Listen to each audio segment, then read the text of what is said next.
Okay, I'm back at you guys. This is part 2. I guess my video camera automatically turns off at about 13 minutes. So we're going to just do 13 minutes a day.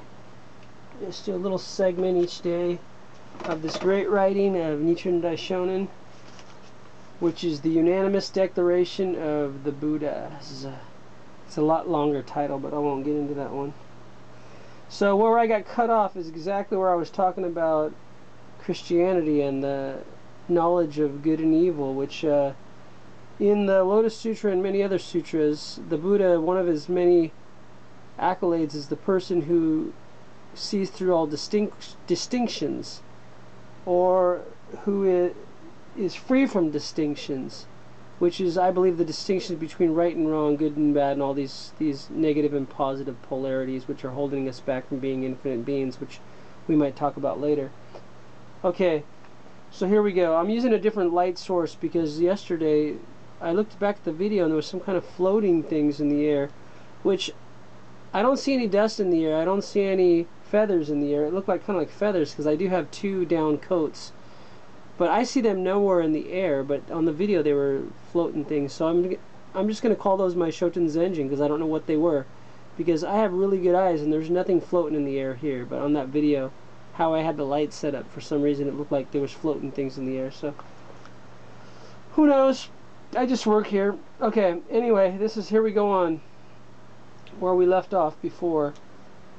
Thus, the various sutras preached in the 42 years prior to the Lotus Sutra are provisional teachings in which the Buddha has, quote, not yet revealed the truth. An expedient means. They are an expedient means designed to lead one to the Lotus Sutra, and hence do not represent the truth itself. The Buddha himself acknowledged this fact when he grouped the works preached in the first 42 years together, and then, in preparation for the preaching of the Lotus Sutra, preached the Immeasurable Meaning Sutra to serve as an introduction for the Lotus Sutra. The Immeasurable Sutra and the Lotus Sutra are part of the threefold Lotus Sutra. So there's a English translation of the threefold Lotus Sutra, which I read way back before Burton Watson translated just the Lotus Sutra, which you might find online. Okay, I actually found I found every one of them. The threefold Lotus Sutra, the Burton Watson translation, and a few other translations of the Lotus Sutra. All free online. I put them on my Kindle, so I read them all. Different versions, which are really kind of cool. Okay, where was I? Okay. So, this was an introduction to the Lotus Sutra, and in it made a declaration regarding the classification of the teachings in terms of their relative worth. This declaration no one can controvert, nor can any doubt be cast on it.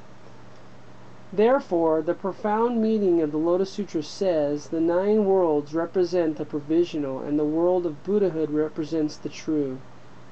The 9 worlds that are provisional are the teachings set forth in the first 42 years.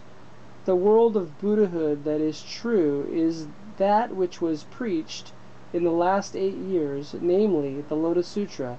Therefore, the Lotus Sutra is called the Buddha vehicle. The births and deaths occurring in the 9 worlds exemplify the principles underlying a realm of dreams, and hence they are called provisional teachings. The eternal abiding nature of the world of Buddhahood exemplifies the principles of the waking state, and hence it is called the true teaching. I underlined this little part here, which is the eternal abiding nature of the world of Buddhahood. And this is where, in the Gosho and in the sutras, over and over, this idea of the eternally abiding nature of Buddhahood, which means it's from time without beginning. If it's eternal, it's both forward in time and back in time, eternal. So that's what we mean by the my name of my radio program is the from time without beginning. It's over and over quoted in the Gosho, this idea. So people that think that this is not an idea from Nichiren Buddhism or from the Lotus Sutra are kind of like a little wacky. But anyway, we won't get into that.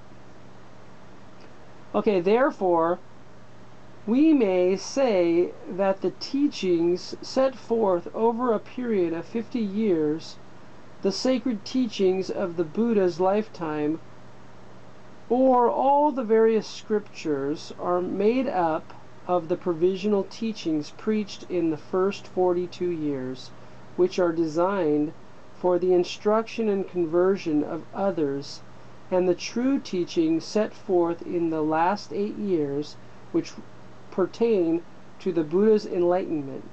Together, the two make up a period of 50 years. These two periods, or these two terms, provisional and true, thus provide a mirror in which one may perceive the real nature of the teachings without doubt and misunderstanding. Therefore, if one practices the Tripitaka teaching, thinking that after 3 asamkhyas and 100 major kalpas one may in the end become a Buddha, then one must generate fire from one's body, reducing the body to ashes and entering extinction, and thus destroy oneself. If one practices the connecting teaching, thinking to become a Buddha after 7 asamkhya and 100 major kalpas, then likewise, as in the previous case, one must reduce the body to ashes and enter extinction, and thus destroy oneself, leaving no trace or form behind. I'm just going to go over some of these words. Asamkhya is a very long period of time, which for some, I can't remember which one it was 10 to the 56th power or 10 to the 64th power. But it's one of those. And a kalpa, it says major kalpas. A kalpa is the time period that a planet generates. It goes through a kalpa of generation, a kalpa of continuance, a kalpa of decline, and a kalpa of disintegration, and a kalpa of regeneration again. So these are the 5 phases of everything in the universe, but the kalpa is basically the life cycle of a planet. So some people call it an eon or more, or whatever. Every planet has a different kalpa system anyway. Okay. And if one practices, I'm going to bring this light a little bit more, and I hope my little Shogun Zenjin friends don't come along with me on this. I don't see any. Oh, I do see a little possible dust in the air. But on the film, it sure was big dust. Oh yeah, I see a little more dust. Hey, I had to dust and clean some more. Okay, but anyway, don't mind my dust. It's all good dust. And if one practices the specific teaching, thinking to become a Buddha after 22 great asamkhya and 100, 1,000, 10,000 kalpas, this is to become a Buddha of the provisional teachings in the dream realm of birth and death. Seen in the light of the waking state of the original enlightenment of the Lotus Sutra, the Buddhahood of the specific teaching is not true Buddhahood, but a goal achieved in the realm of dreams. Thus, the path outlined in the specific teaching can never lead to true Buddhahood. So all the other sutras before the Lotus Sutra, their idea of Buddhahood was actually a fictitious Buddhahood, which was just expedient means to get to the real Buddhahood, which is finally preached in the Lotus Sutra. And once again it says here, the waking state. The waking state of original enlightenment, and this is said over and over in the Goshos and in Sutras. The original enlightenment, that's from time without beginning, and we'll get more into that later. Which is eternally abiding nature of the world of Buddhahood. Anyway, here we go again. In the path to enlightenment set forth in the specific teaching, when one reaches the first of the 10 stages of development, one for the first time to a certain degree cuts off ignorance and begins to gain understanding to a certain degree into the principle of the middle way.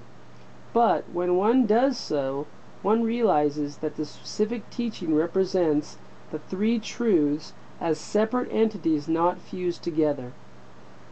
One thereupon shifts to the perfect teaching, becoming a believer in the perfect teaching, and thus no longer remains in the category of those who embrace the specific teaching. So this is moving up to the Lotus Sutra, the perfect teaching, from the specific teaching which was taught before the Lotus Sutra. Those who pursue the Bodhisattva path may be divided into superior, middling, and inferior in terms of capacity, but anyone who is in the first of the 10 stages of development, the second stage, the third stage, and so on, up to the stage of near perfect enlightenment, is a person of the perfect teaching. Therefore, in the system outlined in the specific teaching, there is in fact no real attainment of Buddhahood.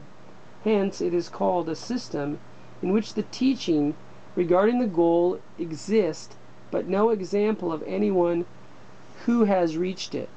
So all the other sutras before the Lotus Sutra, it always has this idea of reaching enlightenment, but there's no stories of anyone reaching enlightenment in those teachings. Not until the Lotus Sutra, and the first person besides Shakyamuni in the Lotus Sutra was the Dragon King's daughter, showing that women and men are equal in Buddhism and they can all attain enlightenment together. But only were those examples in the final teachings of the Lotus Sutra. In all other sutras, it was just an idea that someday you'll be able to attain enlightenment, but it never really gave any example. So it was just a kind of a pie-in-the-sky idea. I'm going to take out this little braid in my hair because it's bugging me. Okay. Therefore, an essay on the protection of the nation states, the Buddha of the reward body, which exists depending on causes and conditions, represents a provisional result obtained in a dream, while the Buddha eternally endowed with the 3 bodies represents the true Buddha from the time before enlightenment. This is from the time without beginning. The former represents the Buddha gained through practice of the first 3 of the 4 teachings, and the latter, the Buddha perceived through observation of the mind, described in the last of the 4 teachings, the perfect teachings. So, in the observation of the mind, which is a Tien-tai idea, if we can observe our purest fundamental mind, we get to the place of perfect enlightenment, which is in an eternally endowed state, which is existing from time without beginning, is and existing into the infinite future. We've always been Buddhas. We're always enlightened once we realize who we truly be. Okay. And the same text states, the 3 bodies, as they are expounded in the provisional teaching, are not free from impermanence, but the 3 bodies, as expounded in the true teaching, are endowed with both entity and function. The former represents the Buddha gained through practice of the first 3 of the 4 teachings, and the latter, the Buddha perceived through observation of the mind, described in the last teaching, the perfect teaching. So all the other teachings talk about the Buddha going through many, many lifetimes to get to a state of Buddhahood, where the final teaching, it says, you are always been a Buddha and you always will be a Buddha, and you never weren't a Buddha, but all you have to do is perceive that as your true nature in your mind. So you don't need to go through thousands of lifetimes.